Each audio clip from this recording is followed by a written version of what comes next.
In this special National Hazing Prevention Week episode of the show, we have the honor of sitting down with two extraordinary women, Evelyn Piazza and Rayanne Gruver. Their stories are rooted in unimaginable heartbreak. They both lost their sons, Tim and Max, to hazing in 2017. Yet out of that grief has come purpose and determination. Today, they lead with courage and conviction, raising awareness, shaping laws, and challenging all of us to build safer communities. This is a conversation about loss, love, and the legacy that calls us to do more.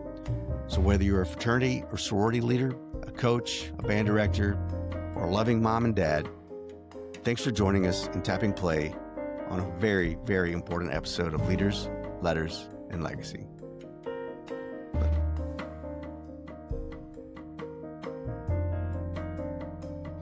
Hey, welcome to a very, very special edition of Leaders, Letters, and Legacy. In support of National Hazing Prevention Week, we are absolutely honored to be joined by two of the most remarkable and extraordinary women I've ever met. Their courage and advocacy has shaped, and I mean that in every sense of the word, they have shaped the national conversation around hazing prevention. Rayanne Gruver is the mother of Max Gruver, who tragically lost his life in 2017 as a result of hazing at LSU. And Evelyn Piazza is the mother of Tim Piazza, who also died in 2017 following a hazing incident at Penn State. Just in the face of this loss, they've found a way to channel grief into purpose, and through the Max Gruver Foundation and the Timothy J. Piazza Memorial Foundation, and through absolutely tireless work on legislation, education, and awareness, they have become leading voices in the fight against hazing and to protect students everywhere. So please welcome to the podcast, Rayanne and Evelyn. Thank you guys so much for making time for us today. Thank you for being here. Yeah, thanks for having us. Before we get way too into the really important work that you guys have been doing, we'd love for our listeners to know Max and Tim. So would you mind sharing a little bit about them, who they were, their personalities, what they were passionate about, just so people can connect a person and a human with the names that they hear associated with these stories? You mind? Well, we do always like to start and let people know who Max and Tim are because, they were incredible young men and at the very start of their adult lives, really. Max was 18 when he started LSU, and he's my oldest child. And he has a younger brother and a younger sister that he just absolutely adored. Was always their biggest cheerleader. He was Lily's basketball coach. Max had a girlfriend, Blakely, all through high school that he just, they had a great little relationship there in high school that was wonderful. And, he was just a really good kid. He loved sports. He was a sports journalist in high school. He worked for Def Pen Radio out of New York and, wrote sports articles, for 3 years, so many articles a week on whatever was going on in basketball, and a lot of basketball, but football too. Um, he just had a lot of things ahead of him that he was really looking forward to. And he had chosen LSU because he liked their mass communications, their journalism program there. And that's what he was going to, major in when he got there. He was just really excited for that, big next chapter of his life. And, we could see how he, some kids, they say they peak in high school, let's say. Well, Max was just starting to kind of do that soaring into, college. And we were really excited to see where he was going to go because he just had really kind of matured and grown, and you could see the young man that he was becoming. So we were really, really excited and happy for him. He was excited. He was very excited to be an LSU Tiger. So I remember you guys talking about what a sports fanatic he was. So I did Yes. not know the basketball side of that. Yeah, That's we always say Steve loved, like, if, Max was ever like at a friend's house with us or whatever, like a get together, if anything went to anything sports related, Steve was really good at like pulling Max into the conversation because he could have Max do all the talking and do all the statistics and like what was going on in like this week's NFL games and blah, blah, blah. And Steve just could nod and be like, yeah, like what this is he's my saying. guy. Yeah, yeah. Like My Max guy. knew it all. He knew it all. He just, loved all that stuff. So he followed everything. And like I said, football, baseball, and basketball were his favorite. And he really took off for whatever with the basketball writing. If you have Google Max Gruver Def Pen Radio, and you can see all of his articles. And he did all of it himself, all the pictures, all the editing, all that stuff. And Unbelievable. I think for a 15, 16, 17-year-old, that's pretty impressive that he did that. So he was DraftKings before DraftKings was DraftKings, is what I think I Yes. just heard you say. So, oh man. Well, thanks for sharing that. Evelyn, tell us a little bit about Tim. Oh, Tim was my younger son, but he was taller than his brother. They were 18 months apart, but only one school year apart. And he was the youngest in his grade, but he did great. He was smart. He was athletic. He played football and threw shot put for the track team. Had a beautiful, mature relationship with his girlfriend from high school that they took with them to college. He followed his brother to Penn State, and he wanted to major in mechanical engineering so he could design prosthetics for kids and soldiers. And we don't know where he got that from, but he just always loved kids. He was the one who would play peekaboo with kids in the supermarket with in the cart with their moms. He was super funny, kind of to the point of being annoying because he needed to get that laugh and he would just repeat himself again and again. But he was the go-to guy if you wanted to go lift at the gym or have a pickup basketball game or play Pokemon Go or, play video games in the basement. He just he he was a great friend and was just a lot of fun and yeah, like a kind of like a big presence. He was he could be a lot, but he was in a good way. He was funny. In the intro, we mentioned the foundation, and then you just mentioned the work you want to do on prosthetics. So correct me if I'm wrong, but that's part of the foundation's mission now, right? Is That is the mission of the foundation. We fund the secondary prosthetics for kids that insurance doesn't cover, or at least hasn't covered up until recently. Some states are now changing their laws and we are getting refunds back. So we need to figure out how to pivot and what other directions we can go to. Well, anytime there's a change where it's making life easier for people, we will take that. And if that Yeah. means refunds are associated with it, even better. So, Yeah. wow, guys, thanks so much for sharing a little bit about them. I think it's really important people associate these young men with those names that we've heard over and over and over. I don't want that fact that those are sons and those are friends and those are boyfriends to get lost in the telling of the story.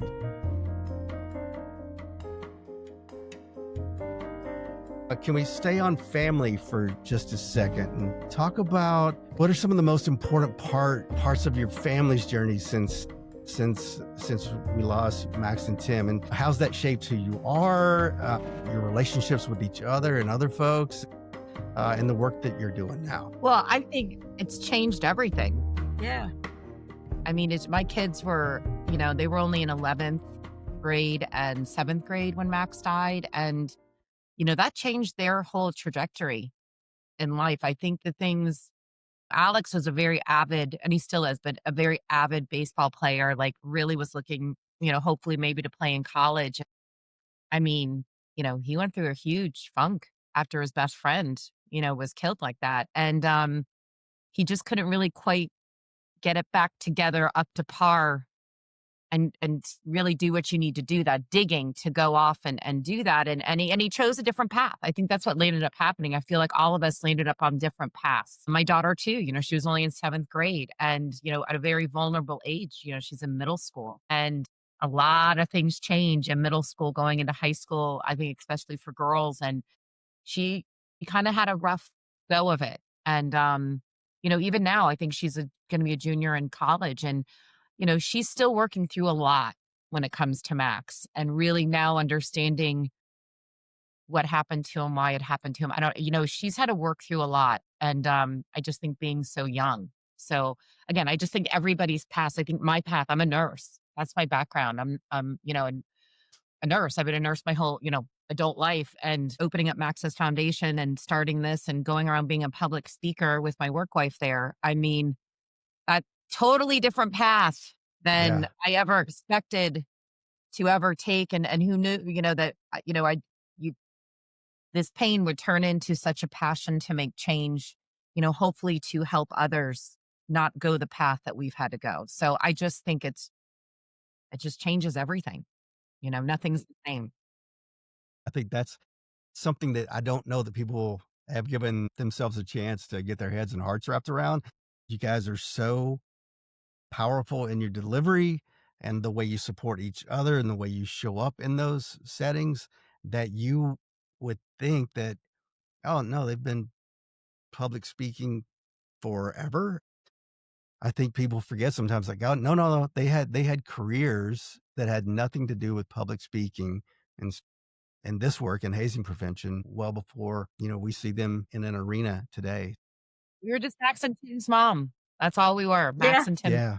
I Yeah. mean, that was our biggest job, was raising those kids. Man. I think the part, and Evelyn, we want to definitely hear from you, but I think one of the things that gets missed is that in the moment, it's the news, it's the legalities, right, of what's going on. And then sometimes people move on. And what so many don't realize is that you all live with it every day. You don't move on, you move in a different direction maybe, or you move forward differently. But I mean, Rayanne, thank you for sharing about your other two children, because their effects are so big. And, I think oftentimes nobody really thinks about past that, and that, well, we've all moved on. No, these two families and so many others will deal with this loss for the rest of their lives. And so thank you for being vulnerable and sharing that, because that's tough. And we'll be right back. Scott Fusel's approach to mental health and well-being programming is, shall we say, it's just different. If you're looking for content heavy on the clinical side, Scott's probably too engaging and maybe a little too authentic for your organization. However, if you're seeking a refreshingly transparent, application-rich, and shame-free message, you can now say, I know a guy, and his story sounds really familiar. After the show, head over to scottfuselcoaching.com and check out the many ways Scott can empower you, your family, your community, or your organization with the tools needed to experience true transformation. Scott Fusel Coaching and Consulting, well-being and parenting programming that meets you right where you are. Now back to the show. Evelyn? Well, I was a tax accountant doing individual tax returns and partnerships, and happy to sit in a back office. And now I'm speaking to thousands of people with my work wife and occasionally with my husband, but don't tell him I prefer Rayanne. And You might have to edit that part. yeah, you might have to edit that part. One of the things that's kind of great is the software actually pulls out 60, 90-second clips for social media posts. So that is one that it'll definitely get pulled out, and we'll be sure to share it. So, oh my gosh, I love it. I love it. But I really have seen the difference in many ways in our family. And we just have my older son, Mike.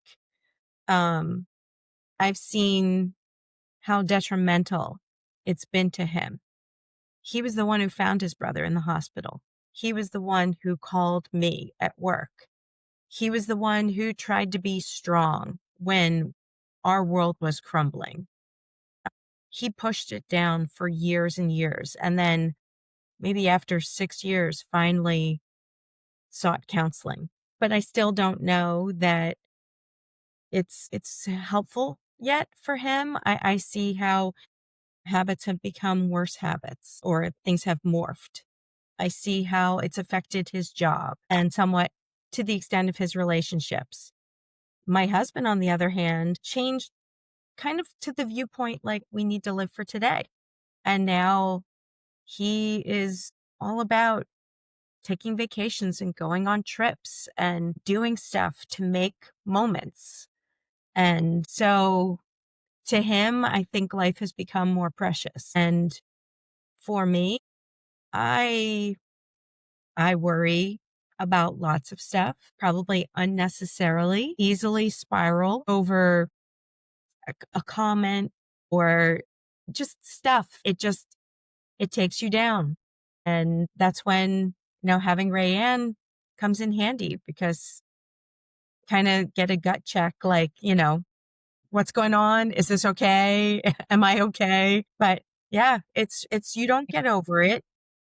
You definitely don't get over it. It is with you every day. It's still that same heavy feeling in the center of your chest, just Yeah, I had that sometimes a little bit morning. later. I almost canceled on you, Scott. I was having a bad morning this morning. Like, I mean, Sunday was just the 8 years, and Yeah. it just, it's just not a great time, right?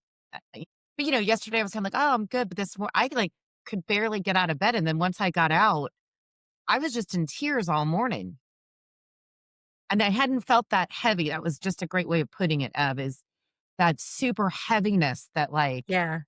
just sits there, and it weighs you down. It makes you so tired. And it's just that grief. It's that missing that person, and that hits you again. Like, they're not here. They're not going to come back. And And the fact that they were taken out of the world in such a unnecessary way that was extraordinarily cruel and suffering. yeah,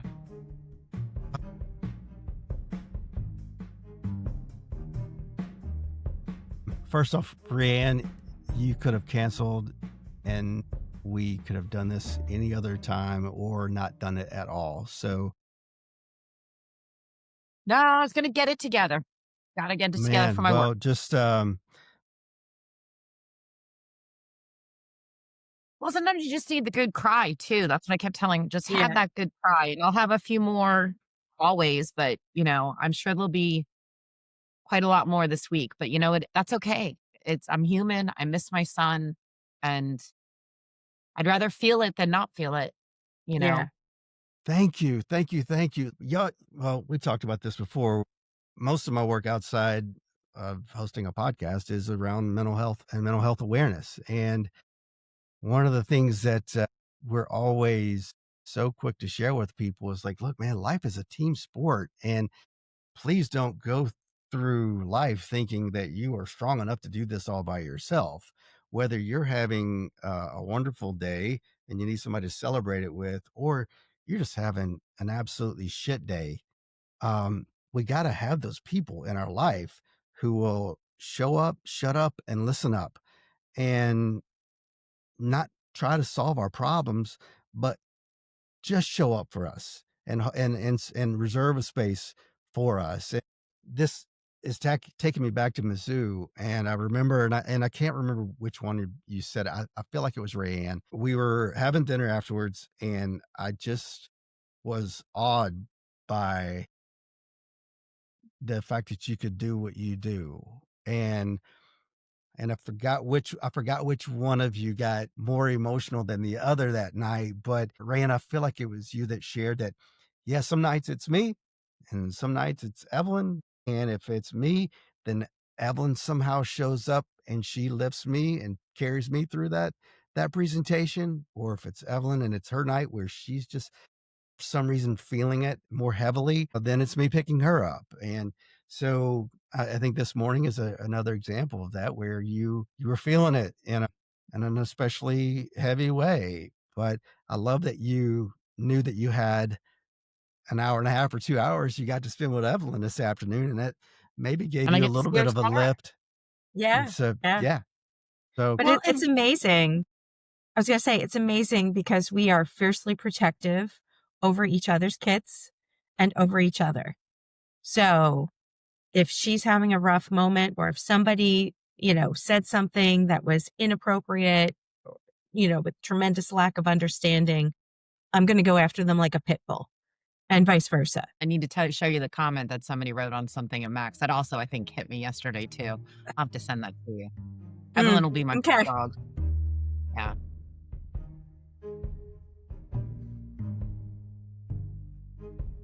you know, as I've seen you all on stage and watching you go through the journey of this, right? I remember the first time, it may have been at AFLV Central. The room was really dark and you were on the stage and the room was so heavy. I mean, you could feel it. And then watching you at the House Directors Conference in a more, and especially your husband, in a more educational way. Like, I think you all have evolved in the way that you handle the stage, if that makes any sense. Yeah. What I love about what just happened is that you are two moms and we got to see that.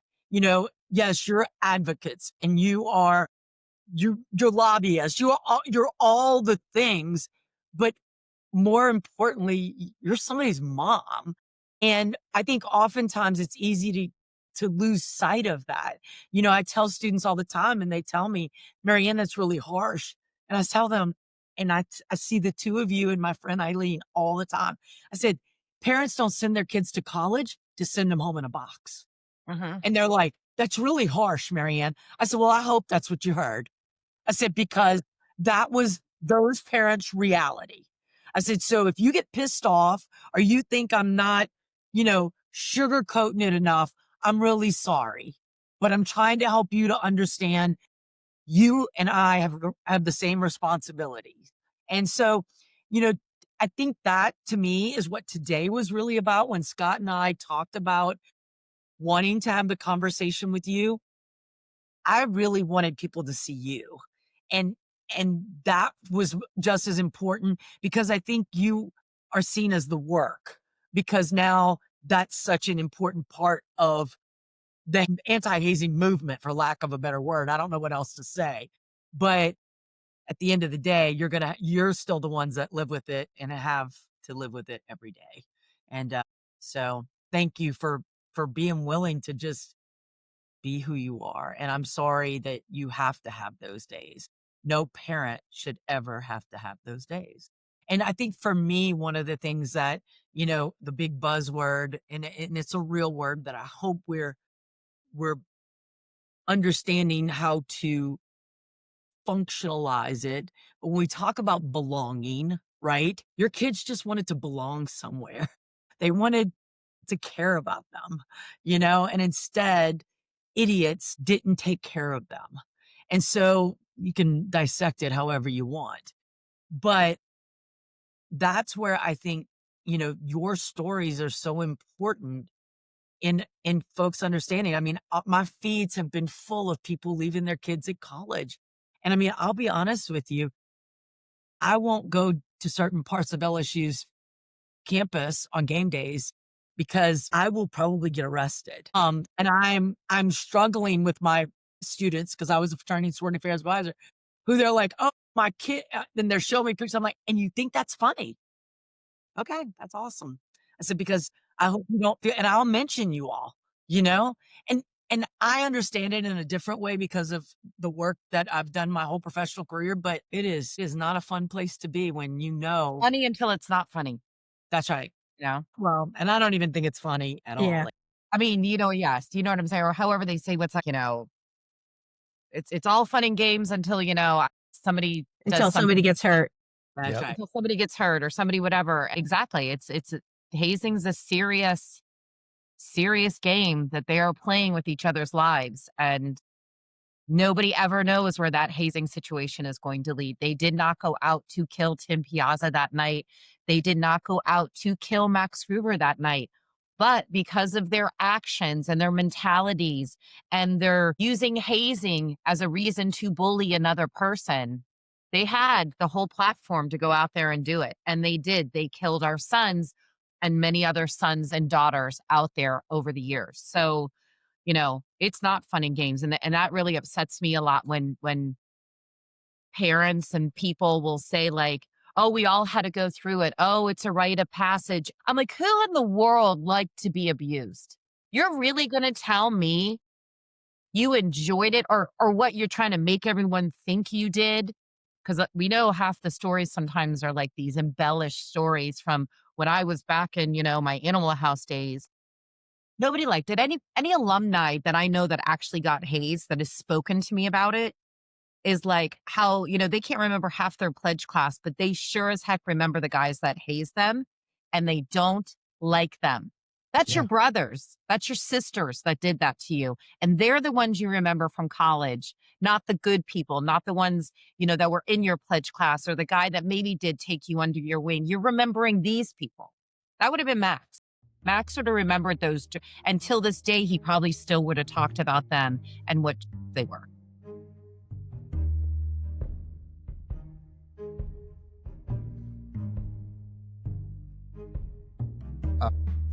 I think there's a lot of understandings and misunderstandings about hazing culture. And Rayanne, you just mentioned it. It's like it's all fun and games until ABC happens. What do you say to those parents who are boys will be boys? Because that drives all of us mad when you hear people sharing that, or when they're trying to justify, you will hear people talk about little H hazing versus big H hazing. So how do you guys, what would you share with those parents, with those students to help them understand that, yeah, it might start out as, cleaning the house or whatever, but how that snowballs and escalates into something bigger, you don't know until it happens. So how Yeah. do we help? How do we do that? How do we communicate that? There is nothing beneficial or positive about hazing. Hazing is always done intentionally to cause some form of harm, whether it's embarrassment or degradation or physical abuse, make them Emotional. drink until they throw up because vomit is funny. Like, whatever it is, it's always causing harm. Psychological, like, even if you actually brand somebody or you fake brand somebody, like, that person is thinking that they're about to get burned, or, you're making them drink concoctions or wear stupid stuff or wear the concoction. There's nothing beneficial, nothing that is building a person up or building a group up. And you don't need to break people down in order to make them earn their way into your organization. It's ridiculous because other people have a great experience and they aren't treated like dirt and they have the friends for life and they have the network. So it's just so unnecessary. I was an 80 pie at Clemson, and Ev was just saying, like, people didn't get hazed and had a great experience. I never got hazed. We did not haze in our chapter at all. I didn't even know any of the other ones that did. I didn't really hear about it. Hindsight, I remember some fraternities getting in trouble. I'm sure some of it may have been for hazing, but I think it was more for our underage drinking going on. But 80 pie didn't do it. I had a wonderful, wonderful experience. I loved my big sister. I loved my little sister. I can't imagine my big sister treating me poorly or forcing me to drink or forcing me to do anything, much less me doing that then to my next, to my little sister. Or, the active older sisters, they treated us like princesses. It was like ridiculous while we were pledges. You're like, I just want to stay a pledge. This is great. So I know a lot of people that have great, great experience, and hazing was never a part of it. It just seems unfathomable. I just don't get it. And I'm never going to get it. Yeah. Okay. I'm glad to hear somebody else say that because I don't either. Because obviously we all have incredible friends in our lives that we love dearly and love more than life itself. And they are not members of our organization. So like, I didn't have to be hazed into loving Mac like she's my sister. That didn't need to happen. And so you're making me go back to mental health is front of mind right now because you mentioned that two of I think Rayanne mentioned your daughter and Evelyn, you mentioned your other son that struggles, still struggling, trying to make sense of it and kind of recovering and figuring out how this does or doesn't make sense and what to do with it. I feel like, gosh, we know that 29% of our high school students have a diagnosable mental health challenge. We know that 22% of them seriously consider suicide during their high school career. We know that 77% of college students report experiencing psychological distress during the semester. And we also know that the number one thing that scares students when they go to school is, will I make friends? Right. So how we, I can't quite get my head or my heart wrapped around how any of that is supported in any way, shape, or form by hazing. Well, and I say in our presentation about mental health, like, Lily, I think Lily's generation right here, like, it's the kids in college right now, like the COVID and everything that happened, like this generation, like from Alex to now, it's like, I feel like they are so into mental health, right? Like they talk about their anxiety, they talk about their depression, are sharing more about suicidal thoughts and all these things. And they're like the Me Too's and like, this shouldn't be happening to me. You need to be hearing me. You're not listening to me. Like they're speaking out about all these mental health things.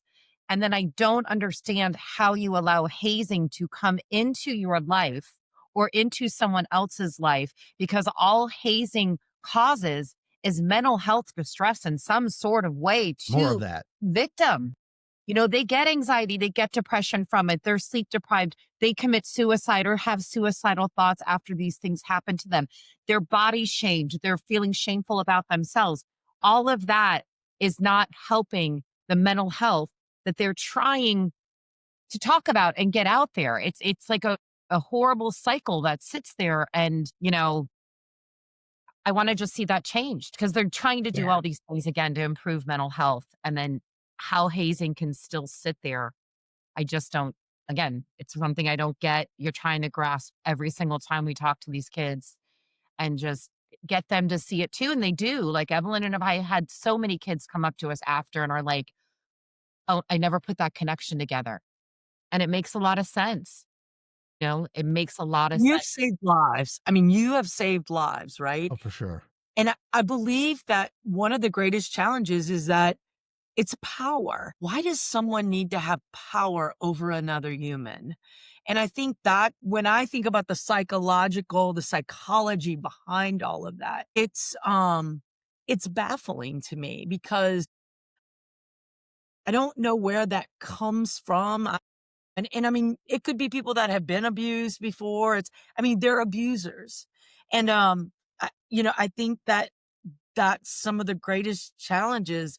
It's like the scenario of Robert Champion from Florida A&M, the band member who was hazed.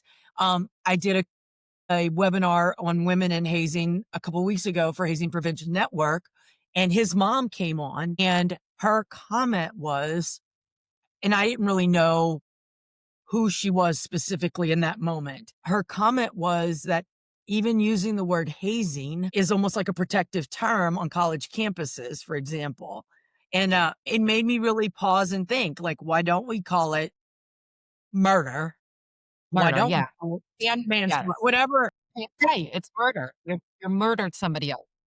So, I think that, the more we talk about it in those terms, and I think the more that we do bring mental health, as you all have, and Scott and others have done for a long time, we have to start recognizing that this is a societal sickness. I mean, if this is somebody coming into spaces and this is what they think fraternity and sorority is about, then we've lost our way. They've lost their way, allowing them into these spaces. But I think we have to have the conversations in that way, right? I think we all try to tiptoe. We try to make it not as messy or not as violent, but it is exactly that. It is messy and it is violent. Yeah. And somehow you don't want to offend the perpetrators, but they're the ones with the sense of entitlement and the lack of respect. And I don't want to hear about toxic masculinity or the frontal cortex of the brain not being developed, because a 5-year-old knows when to call for help if somebody's laying on the ground. Think a teenage or early 20s young man should know better. They know right from wrong. They know good and bad. I don't want to hear it. I feel like those are excuses. It comes down to, are you being mean? Are you being an a-hole? Do you not respect somebody? Do you feel like you need to be above them? Because that's messed up. And that's not who you should want to be associated with or friends with. I agree completely. And I understand that hurt people, but I don't think that gives you a pass to do what we know is happening or what happened to your sons. Let me finish this thought before you guys come through the screen at me. I think social media has redefined how young people view friendship. Mhm. There's the constant inputs, and we can talk about that and what that does to attention spans and all day long. But when Facebook decided to say when you're connecting with somebody that you're sending them a friend request, that was the beginning of how the term friend got redefined.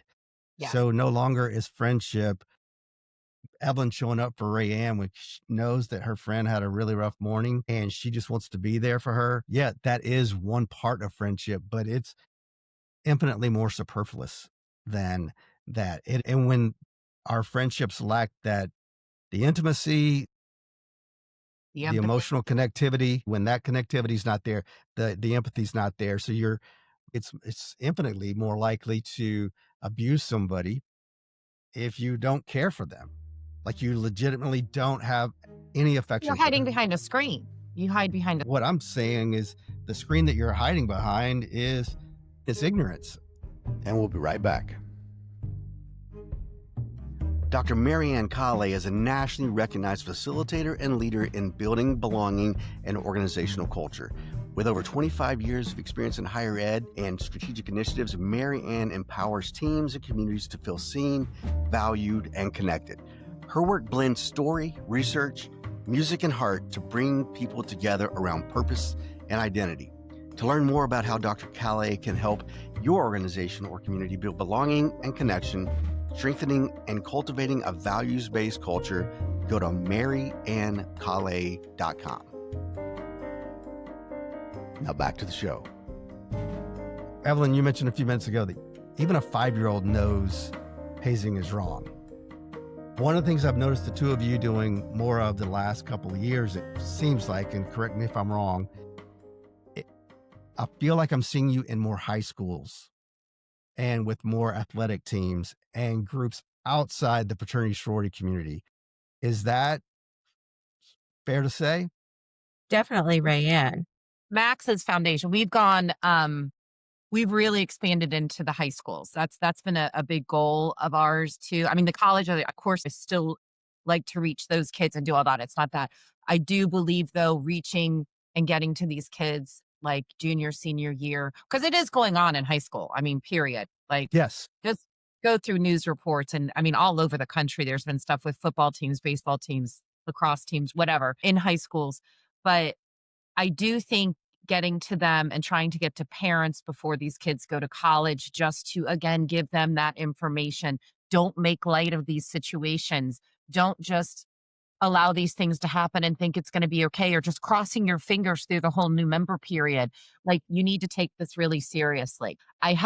This last year, we've really expanded that. We've worked with Fidel to do a high school peer-to-peer program. So we brought that to a lot of high schools, or I just do a different version of kind of like what you've seen in the high schools if I don't have a Fidel chapter with me. And it's been very effective. I mean, everybody we went to last year has asked us to come again this year. We've been going to Oregon, to this year we're going to Texas, Miami, a lot of places here in Georgia. I just think, again, I think reaching that, I'm going to convince Evelyn to start doing that too, if she'd stop traveling so much. But it is. I just think it's really important. And then these kids, the stories I get from them are incredible. Like one young man that I spoke to, it was a couple years ago, but he had left and gone to play lacrosse down at a school in Florida, and they started hazing him. He put himself in the portal, transferred to somewhere in Georgia. He came back to that school, to his counselor, and told her exactly what happened and said, that lady said, that's not how my experience is supposed to be. So I knew this wasn't right. And I got myself out of it and into a program that wasn't hazing. That's a win. That is a win right there. And That's right. again, those stories and those things happening, you just know what you're doing is helping.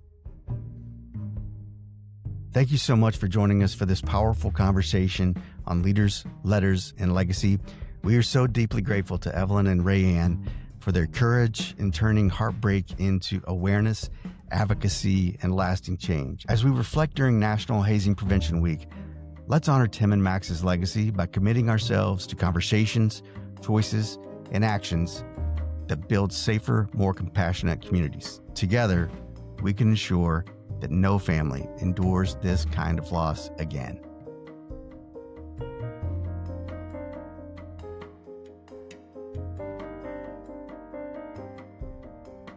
You've been listening to Leaders, Letters, and Legacy. The show is produced by Scott Fussell and hosted by Dr. Marianne Calais and Scott Fussell. Background noise is provided by Bailey, Bentley, and Lincoln. Spousal support provided by Sue and Reed. For more, be sure to follow the show on Facebook, Instagram, YouTube, and TikTok. And to help others find the show, be sure to rate and review the podcast before logging out. Leaders, Letters, and Legacy is an L3 Learning production.